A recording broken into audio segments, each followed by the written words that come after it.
If I was to ask most teenagers what their dream car is, most of them would come back and say McLaren Senna, Lamborghini Aventador, Ferrari F12, cars like that. But if you were to ask me, I would say always, 100% of the time, the Fiat Panda 100HP. In this video, I'm going to explain why. I'm Daniel Acthouse, welcome to Daniel Drives.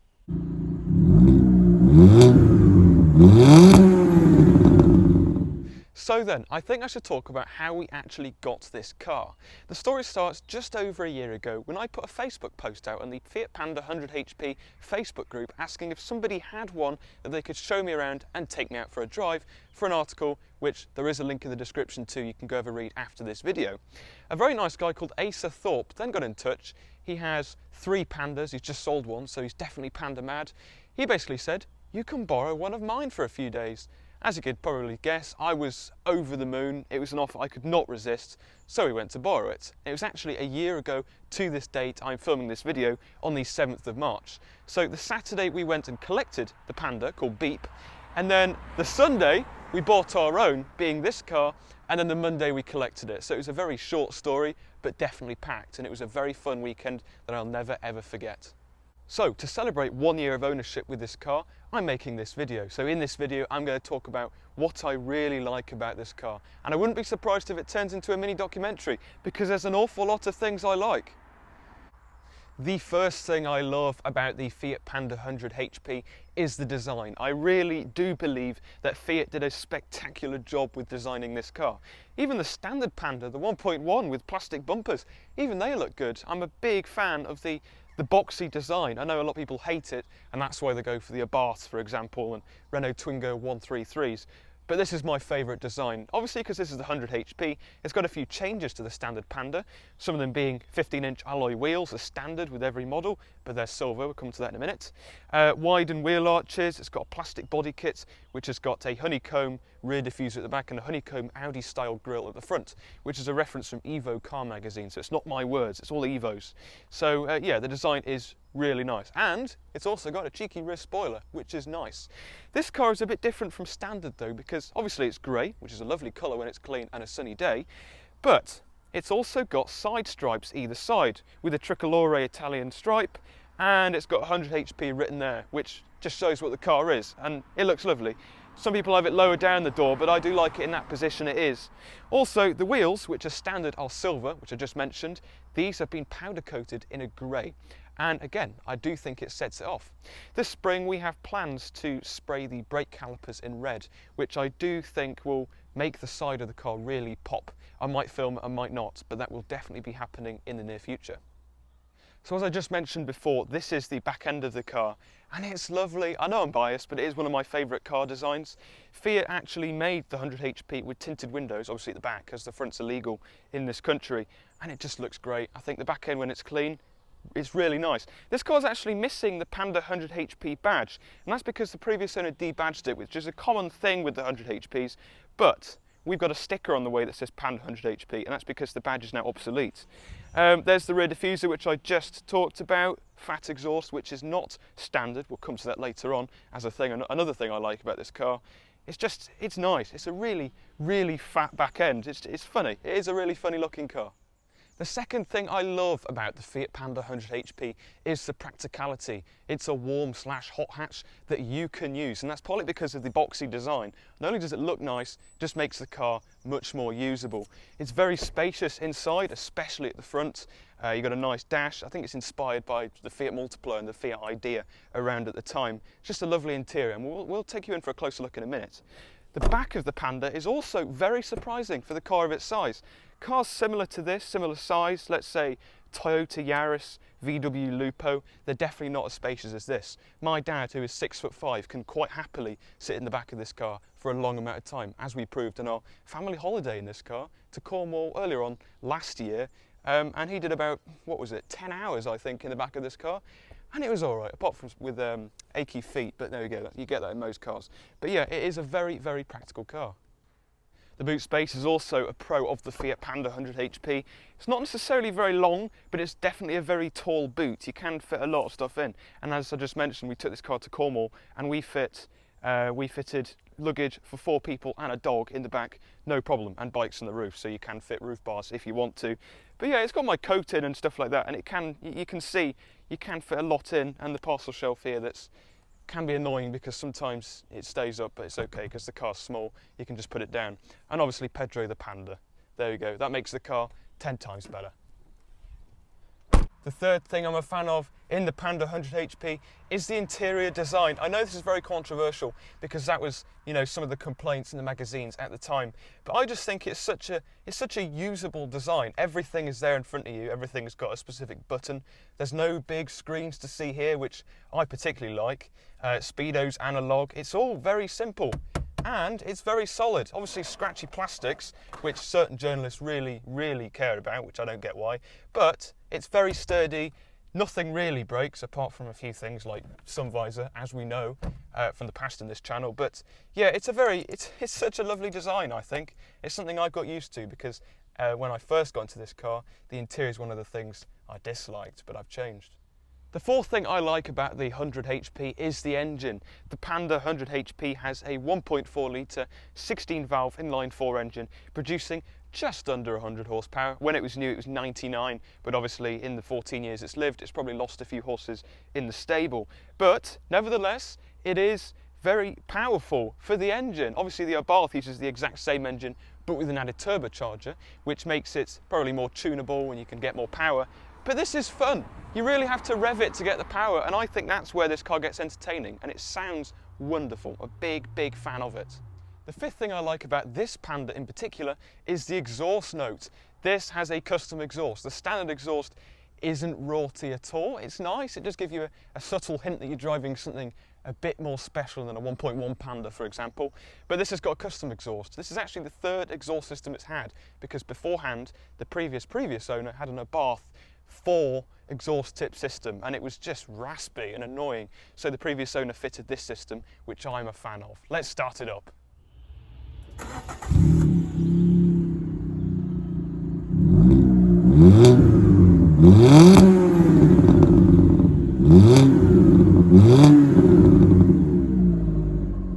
The sixth thing I love about the Fiat Panda is the way it drives. So come on then, I've brewed you enough, let's take it out for a drive.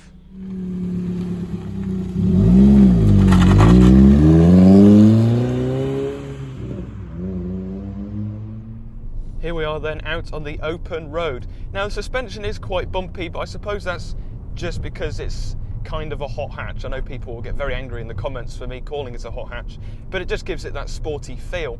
But the stiff springs does help with the handling. This car's really, really good at handling tight bends. As we know from experience, it's such a fun car to drive. It doesn't have to be fast driving. You can just go around a corner, and I know it's a cliche, I'm going to say it, sorry, but it handles like a go-kart. And if you've got the window down slightly, you can really hear the exhaust roaring away. And there's a fellow Fiat, hello. But it does pull nicely. And because it's naturally aspirated, it's kind of linear. Once you get to about 3,000 RPM, because that's where sort of peak power is. But yeah, take it past 3,000 and it's great. And another thing to mention is you've got sport mode. So if I click that, what that does is it sharpens up the throttle response and makes the steering a bit heavier. So it reduces the power resistance, which is electric, not hydraulic. And it just makes it a bit sportier, which is always what we like. Right, we're going to see the acceleration. I've unplugged the mic so you can hear properly, but we're going 10 mile an hour and we're going to completely dart it. So let's go.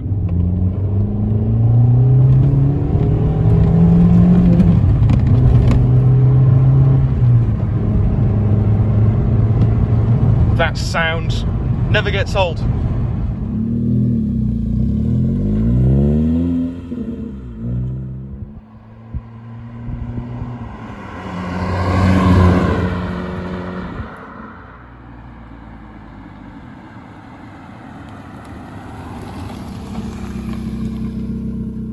So then, in conclusion, a lot of people sit on the fence about the Fiat Panda, but I for one do not. I am a massive fan of it and have been for a number of years now. So yes, I think that's it really. I think we'll wrap it up. There will be more Paolo Panda content coming up soon. I have got plans to do a buyer's guide for people that want to buy them, which hopefully there's some more people actually are interested in this car after this video. So there we go. Remember to follow me on social media at DanielCars05, and please subscribe to the Daniel Drives YouTube channel because it helps massively. And thank you to the people who have already, and thank you for the support. It's greatly appreciated.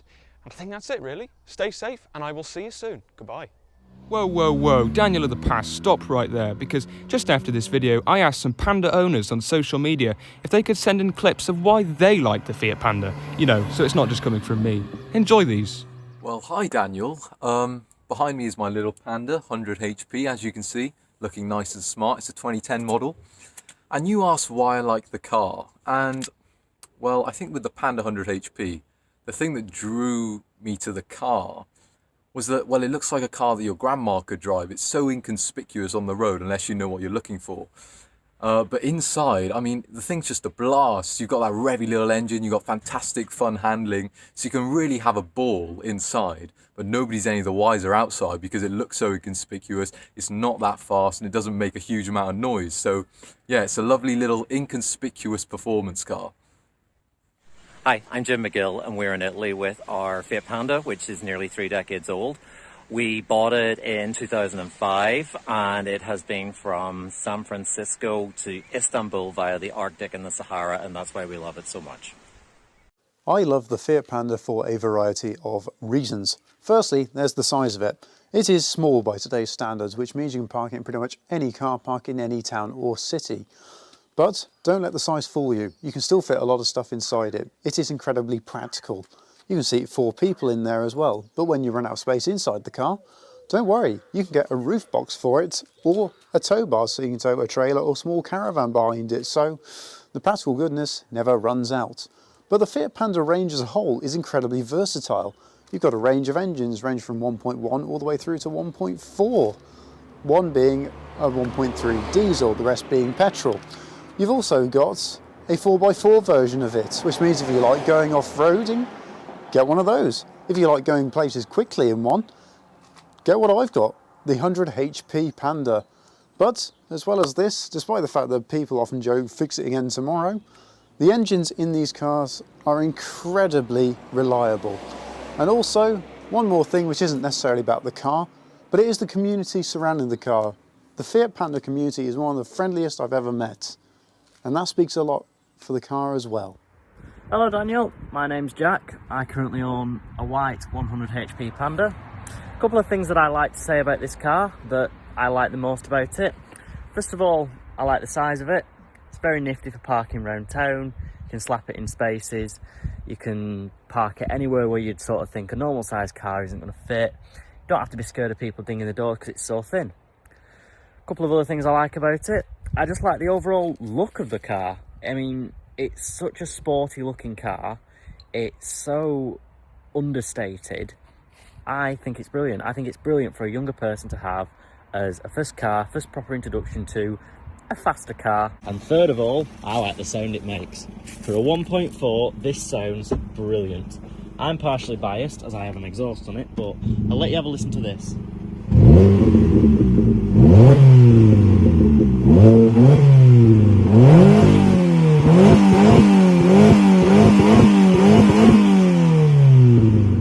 So as you can hear, it sounds absolutely brilliant.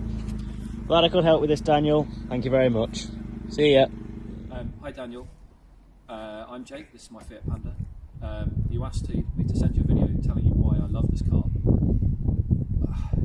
I can't tell you. Does it have 100 HP? No. Did it ever have 100 HP? No. Is it practical? Not really. Is it beautiful? Certainly not. But is it the world's most fun on roundabouts? Yes it is. Nothing in the world is more fun on a roundabout than this is. And that's why I love my Fiat Panda 100 HP. Okay, here's my Fiat Panda. It's a 1.2 Elegancia. It's an 06 plate. I brought it to travel backwards and forwards to work. It's done 67,000 miles now, and it's been such a great little car that I now use it nearly all the time in preference to this. So I think it says a lot about how good the little Pandas are. Excellent little cars, Really love it. So then that is it for this video. I do hope you enjoyed it. If you did, please subscribe because it does help a massive amount. And a massive thank you to everybody who got involved. See you next time.